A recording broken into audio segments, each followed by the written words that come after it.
Hi Aries, welcome to your Phoenix Rising reading for the Mercury retrograde from October 31st until November 20th. Everything you need to know about this reading is in the description box below, as well as the recommend a reader shout out, which goes to Water Star Vibes. Love and support to her, check her out, show her some love and support yourself. As well, if you like what she has to say, that was a Seven of Pentacles. This is intended to be a romantic love reading, but it may resonate in other areas of your life. All right, so you two are on the fence about something, or you're on the fence about something. All right, Aries. All right, we got the Devil, the World, Three of Pentacles, Five of Wands, King of Swords, Three of Swords. So slippy. Let's do that. And the Three of Wands. Fabric would lay down better. Okay. All right, let me get the little guys here. All right, so this is about someone not giving you your due, or about equality, and I think you're still negotiating the ending. Pardon me. This is about you. I think you need to get back in the driver's seat of this, and I think you're waiting for someone else, quite possibly, to do the right thing or give you your due in a relationship. And I think this is about you wanting to be right, or wanting to get something from someone that they just don't have it to give, and so you're staying stuck as far as bickering from them or with them, and kind of this needing to get assertive, and instead of waiting for them to say the right thing, to do the right thing, that you need to withdraw from this situation with this person that is still, I feel like they're kind of leading you to believe that your time is coming with them, but I don't think it is. I think this is as good as it's ever going to be, and if there's an ending that has happened, or if you're halfway in, halfway out, it's not going to be what you want. This is someone that is not going to ever give you what you want, but the promise of it keeps you there. And I think you, at times, you might get assertive, and you might be kind of like, well, you know, I'm going to put my foot down, and as long as there's this back and forth, this chaos, this bickering, this it's like that's what the person wants. They don't ever want the dust to settle and to have to be decisive, or to be just have things settled. It's like the trauma and the chaos and the drama is where they're at their best. Just consider that maybe they're most comfortable with the in between. They don't want the stability, and they don't want to be without you. They like the in between. They like the chaos and the drama, because that they maintain control that way. Just consider that. I'm not saying that they're a horrible person or anything, but just consider that their goal is to have it be about them and their time frame and what they want, rather than you two progressing, you two moving on and making plans and starting to, you know, really take off. So there's these series of endings and back and forth, and this is about you letting go of that, I think it's about you accepting that this is all it's ever going to be. That this is the best this person has to offer you, and it's always going to be a work in progress, and you're always going to be on standby. You're always going to be waiting to see, and I don't like it, if I'm honest. Because this is about you waiting for this person to finally ... you know, to finally do X, or do whatever it is, insert whatever it is. It's about you finally wait. And for some reason, you've been having trouble walking away from them. I get it if there's family or other extenuating circumstances, but this is somebody you've had a real hard time cutting things off with, or just seeing the forest for the trees when with this person. And you need to let go of this situation and accept that that's all this person is ever going to be able to offer you, and let go of the possibility what could have been, because this is it. This is the best this person has to offer. It's always going to be like this. So once you resolve that, once you accept that, you get to be back in the driver's seat in your own life. And it's about you, instead of waiting around for this person, it's about you looking to the future, and the possibilities open up for you. What's this World card about? Chariot. What's this Three of Pentacles? Death. This could be Cancerian. This could be Scorpio, Capricorn, Gemini. What's this King of Swords about? What's King of Swords about? Because it's about reciprocity and equality in a relationship. It's about someone choosing you and prioritizing you, and they aren't, they haven't, and they won't. This Five of Wands about.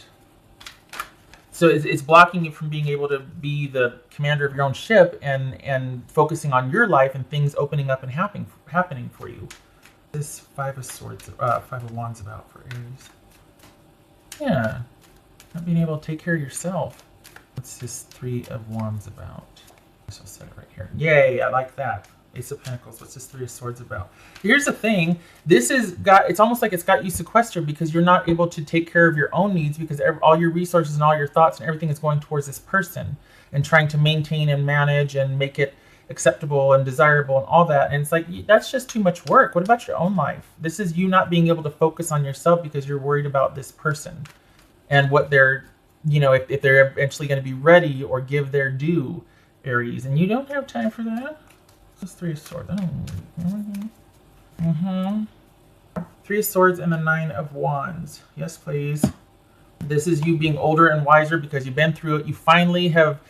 This is about acceptance. Again, I said that before, but this truly is about you accepting that, you know what, it's just, this is all it's ever going to be with this situation, with this person. And once you get through that, once you resolve that, once you stop making it out to be, well, maybe it was this situation. Maybe they just had this going on. Maybe I need to wait for, no more excuses. You've been ready since day one. If they're not, then they're not for you. Black and white. Very simple here. Again, barring extenuating circumstances, I mean, kids, family, all that. But if this is just someone that you're two are meeting kind of where you're at, or if you've got even a history with them, they've had plenty of chances to get vertical on this, to meet you halfway, to be a better partner. And this is all it's ever going to be with them. It's never going to be more than what it is now with you doing all this work. So see it for what it is, grieve it, and get back in the driver's seat in your own life and start taking charge. And this, honestly, you've been through it. So the next time a relationship comes around, this is going to allow you to get more assertive and be like, no, this is what I want for security. These are my, deal breakers, or this is what I want. Where are you at? And it's not like, wow, you're just really into the, yes, I am. If you're not, then we don't need to waste each other's time. It's very simple. It's not that you're needy or demanding. It's like, look, I know what I can give. I know what I'm worth. I know what I'm going to offer. I know what I bring to the table. There's that, what's that saying? I know what I bring to the table. So trust me when I say I'm comfortable eating alone. That's what you need to have here. That's how, because you are willing to offer a lot, and this person is it's just not going to be ever really what they want, and you need to get back in the driver's seat of your life because they like you doing all the work and you stressing and you putting your life on hold to kind of drag. It's like dragging an anchor. They're not bad. They just don't want what you want. And this is it's time to end all the insecurity and the bickering and the uncertainty about, and it's almost like the minute things start to settle down, here comes the drama again. Somebody's back on their BS because they don't want talk of the future. They don't want to start planning and have things move forward. They don't want any obligations or demands made on them. So it could be somebody that's just not ready for it. That's fine. But this could be somebody that's found the sweet spot of keeping you still very attentive and very loyal and devoted to them and their needs and wants, but they have to give very little in return because they're always able to find a way to obligate you or shame you or guilt you, something like that. So if that's the case, then they are bad. Okay, that's not right. But this also could be somebody that just, you've been working too hard at something that they're not really into. And it needs to, as soon as you accept this and grieve it and stop efforting to get them to, accept that it's not going to be any more than it is right now, it's like things open up like that, because this is all about very quickly you realizing it, accepting it, moving through the grief, and things opening up for you because of that. On the other side of this, getting back in control of your life, and things happen very quickly. This could even be somebody that reaches out online, someone else that you've started up with online. Like this could be an online relationship developing very quickly after you let go of this person that you're kind of halfway in, halfway out with. What else more? There it is. That's the equality piece, the Six of Pentacles. That's what it was about, you not getting your due in this relationship. You're generous, you're giving. They had their chance to step up. This is where they're at, and you want differently. So it's just about understanding that, accepting it, being wiser for it, and moving on to get your good. You don't have time to wait around for time wasters. What else for? Jealousy, huh? Interesting. That feels like a sibling. Jealousy? Is this someone that just doesn't want you to get ahead or want you to move on? Is that what the back and forth, is that what the drama is? Like, you know, someone's back on their drama again because they see you starting to move on. And so you're like, okay, so you set your progress down to kind of work on things with them, and instead of just accepting, you know what, it's over and I need to stop answering their texts. I need to stop showing up. I need to stop falling for when they say, oh, I had something I wanted to give you, but never mind, or whatever. Well, no, there's just no. There's nothing they can give you that you can't do for yourself at this point, because you've been doing it all along anyway for the both of you. So no, you're never going to get your due from them, at least not the way the dynamic is right now. This is not somebody that's into it. They're just not. But maybe they don't want you to go. They don't want you to progress either. This could be jealousy ruining the relationship because there's three people involved, and that's always been a source of bickering and just fighting, because someone deliberately refuses to be devoted, committed, exclusive with you. And that's their way that they get to keep control. They're constantly causing drama. You can't trust them, highly suspicious. There's just so much uncertainty behind this, and it's because of jealousy ruining the relationship. And it might be that you're not that way, but that they do things to keep you in that state of jealousy and fear and anxiousness about the future because they want you at their disposal. It's a way to control, keeping someone insecure and jealous in a relationship.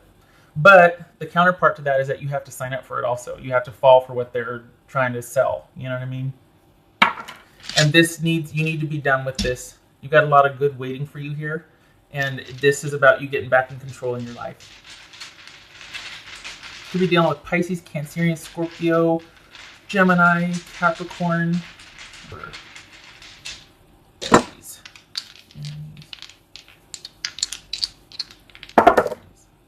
Two of Wands and the Page of Cups reversed. Nope.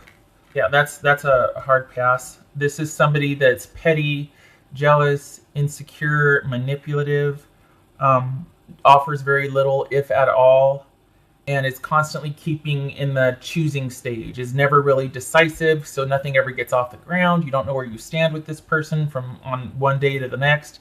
Nope. Nope. Nope. Nope. No more.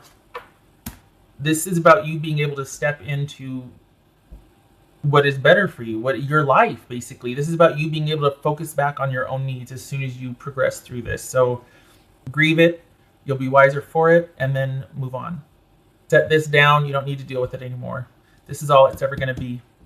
All right, so that is your Phoenix Rising reading for this Mercury retrograde, because it's Mercury retrograde in Scorpio, which asks us to look at and revamp and reassess and just review our attitudes or involvement and connection with sex, taxes, death, all that. So this is, and when about death, I think the transformation, I don't really think about death, but transformation, all of that. So this is literally rising from the ashes, and this moving through this and seeing it for what it is will get you back in control of your life.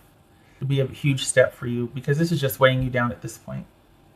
Okay. All right, Aries, I hope this was helpful, and I hope to see you in the next reading. You take care.